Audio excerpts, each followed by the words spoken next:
جمعیت علماء ہند اس تنظیم کا نام ہے جن کے اکابر نے حالات کے رخ کو موڑنا سیکھا ہے، حالات کے رخ پر بہنا نہیں سیکھا۔ حالات کے رخ پر بہنا بہت آسان ہے، اور حالات کے رخ کو موڑ دینا اس کے لیے دل گردہ چاہیے، اور پھر اسی کے ساتھ ساتھ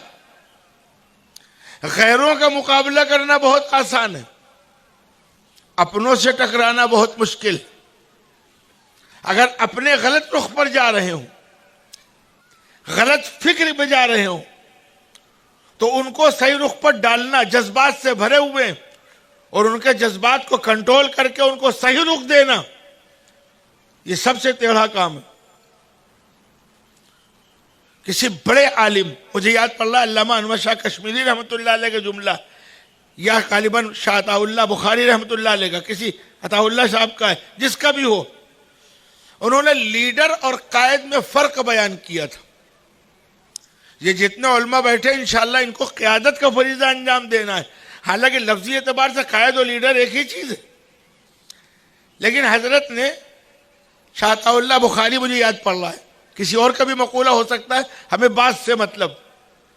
انہوں نے فرق بیان کیا تھا کہ لیڈر کس کو کہتے ہیں اور قائد کس کو کہتے ہیں، قیادت کیا چیز ہے اور لیڈری کیا چیز ہے۔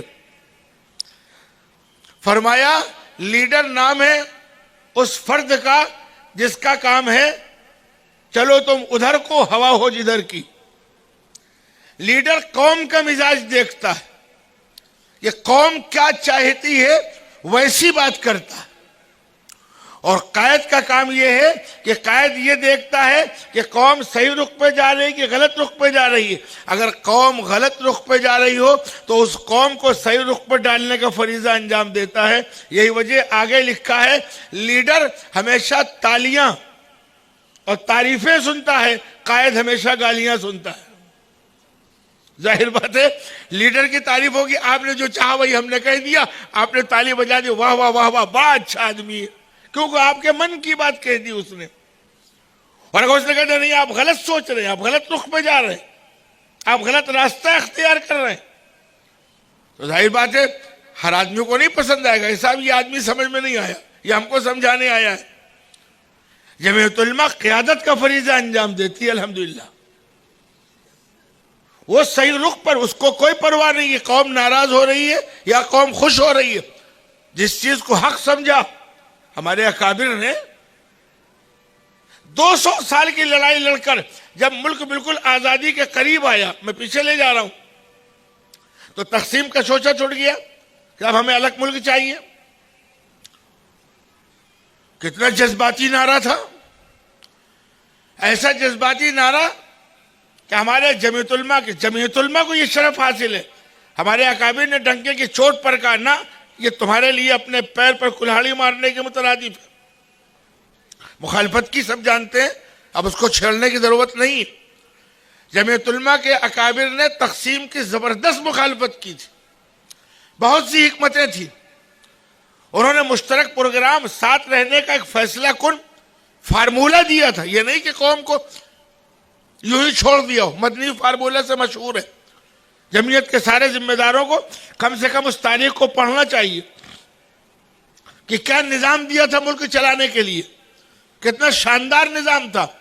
لیکن وہ اپنی جگہ، مجھے اس پر گفتگو نہیں کرنی، میں کہہ رہا ہوں مجموعی اعتبار سے جمعیت علماء کے ذمہ داروں نے، حضرت شیخ الاسلام حضرت مدنی نے، مفتی کفایت اللہ صاحب رحمۃ اللہ علیہ، مفتی اعظم ہند مولانا احمد سعید مجاہد ملت، مولانا عبد الرحمن، مولانا ابوالکلام آزاد، ان لوگ پوری ٹیم ہے، سینکڑوں ہزاروں کو، انہوں نے تقسیم کی مخالفت کی تھی۔ ظاہر بات جب جوش میں انسان ہو اور جوش میں یہ نعرے لگ رہے ہو کہ صاحب پاکستان کا نعرہ کیا لا الہ الا اللہ، اور اس موقع پر آپ کے اکابر، آپ کے بڑے، آپ کے بزرگ یہ کہہ رہے ہو کہ تمہارے اپنے پیر میں کلہاڑی مارنے کے مترادف ہے، کتنا بڑا، کہ آپ کو نہیں معلوم؟ اپنوں نے، جو میں نے بات کہی تھی، غیروں کی بات نہیں کر رہا، شیخ الاسلام مولانا سید حسین احمد مدنی رحمۃ اللہ علیہ کی پگڑی اتار کر پیروں سے روندا، وہ سوچ سکتے وہ شیخ العرب والعجم، میں نے کل بتلایا تھا جن کا مقام یہ ہے کہ 14 اور 17 سال مدینہ منورہ میں رہ کر حدیث کی کتابیں پڑھ روضہ رسول کے بغل میں بیٹھ کر پگڑی پکڑ کے پیروں سے رودا ہے، ننگے ناچے، ننگے، داڑھی پہ شراب تک رنگی، قاتلانہ حملے کیے۔ ایک بہت بڑے عالم شیخ الحدیث اللہ کو پیارے ہو چکے، میری ڈائریکٹ ان سے گفتگو ہوئی، کیا حالات تھے؟ وہ کہنے لگے کہ ہم کو صرف دارالعلوم دیوبند نہ بھیج کر کے مظاہر اس بنیاد پر بھیجا گیا تھا کہ دیوبند میں حسین احمد جیسا آدمی ہے، بگڑ جاؤ گے۔ میں علاقے کا نام نہیں لینا چاہتا کہ حضرت مدنی رحمۃ اللہ علیہ ہمارے علاقے میں آتے تھے تو مدرسے میں رہ کر ہم لوگوں کو